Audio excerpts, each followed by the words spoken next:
I run an OnlyFans agency. Do you think that it hurts them in the long term though? It depends on how you look at it. What's going on today? We're gonna be talking to entrepreneurs in the streets of Miami. My name is Michael Barayev, and we're here to inspire the youth. So if you have not yet seen any of these questions, do me a favor, subscribe to the channel, and you'll see some amazing, amazing footage with us asking questions to the people in the streets of Miami and getting some amazing answers. So let's go, baby. Let's get some questions answered. You don't need to read Think and Grow Rich. You don't need to read Dale Carnegie, How to Win Friends. Like, read whatever's specifically going on in your life right now. I remember when I read the 4-Hour Work Week, that shit changed my life. But now I'm more interested in cultivating beautiful relationships, creating an environment for a future family.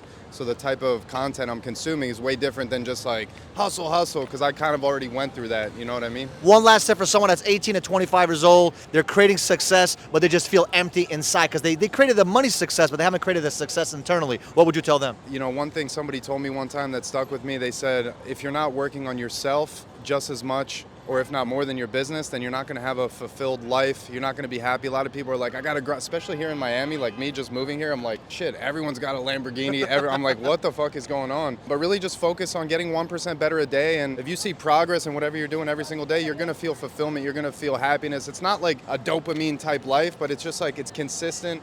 And when you see that growth, you feel happy. What is the number one thing you see with children from 15 to 20, the adolescents from 15 to 21 that go through? I see a lot of homelessness. I see a lot of parental neglect. I see a lot of crime that they're trying to get out of, that whole social. I see a lot of homelessness. I see a lot of parental neglect. I see a lot of crime that they're trying to get out of, that whole social negative surrounding that they have. They got to get out of that. And a lot of transportation issues that they can't figure out. They have no cars. We got no transportation system here that is benefiting them. So you say you're a mentor in school, correct? Yeah. How do you help these guys and these girls to become better men and women? Like, what do you do specifically that helps them? Number one, I got to tell them not to quit. And number two, don't forget about your academics. Don't forget about your future, your education. Don't forget about your mind, your brain. Don't let these things around you, drugs and music, social media, all these things, they got to cut that out and focus more on the spiritual and mindful acceleration. What's been the toughest thing about being an entrepreneur? Everyone thinks because there's no boss and there's no one telling you got to be at the office at 8:30 in the morning, people think, I can do what I want, it's fun. The hardest thing is actually yourself being constantly motivated, especially when you do big deals, to then keep going on to the next one. Because ultimately you think you live on your terms, you work on your terms, you don't need to do anything, but you kind of tend to slack off after you do those big deals because you're not going to get in trouble if you don't continue doing the next one. There's no boss, you're on your own terms. So I would say staying motivated, especially after you do like really, really big deals. So what has kept you hungry and motivated, even though you created some successes throughout that path?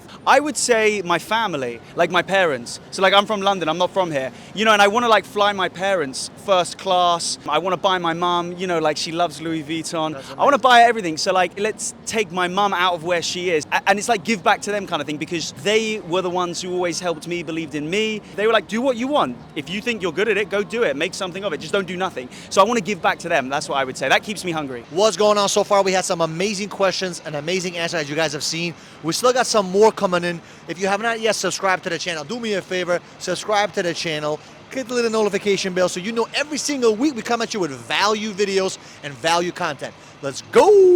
My first year, I made over 6 figures, so I'm in my second year now, and I'll probably make almost double that. What do you do for work? Medical sales, When you say medical sales, what do you sell?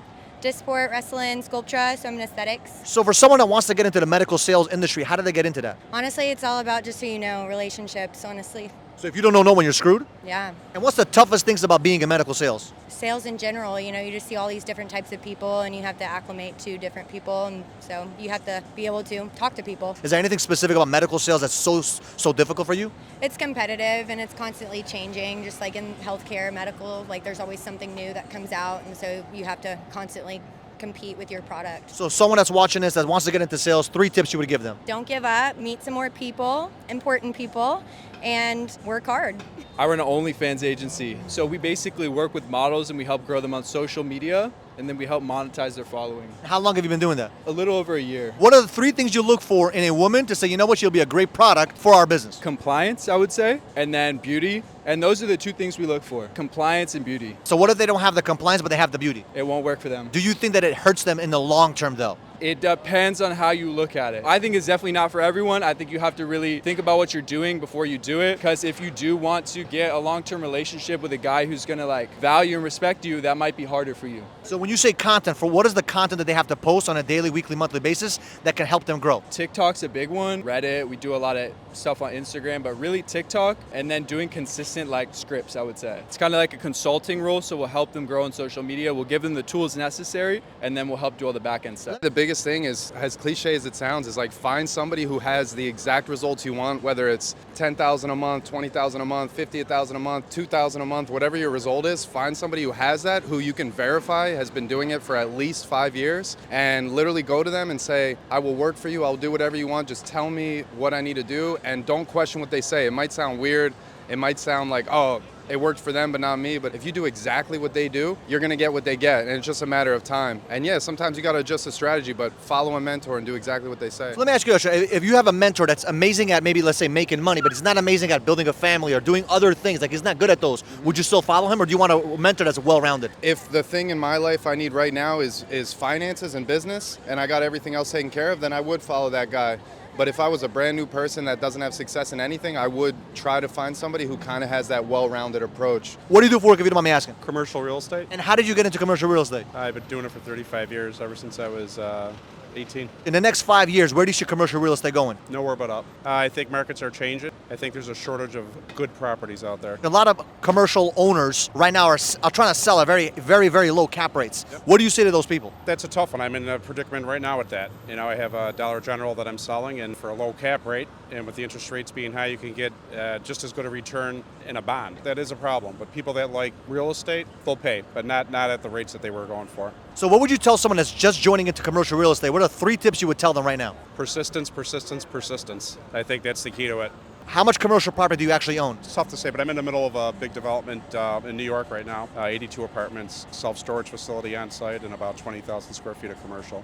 What do you think about multifamily? Because I want to actually start investing in multifamily now. I think there's a shortage of multifamily, but for quality multifamily. If you can deliver something to the market, banks are very stringent right now, but I think once those markets free up, I think development's going to be very active. As you guys can see, we have some amazing questions with some amazing, amazing, amazing answers from the streets of Miami. If you have not yet subscribed to the channel so far, do me a favor, share this video and subscribe to the channel. We appreciate you guys a lot, and we'll see you guys in the next video.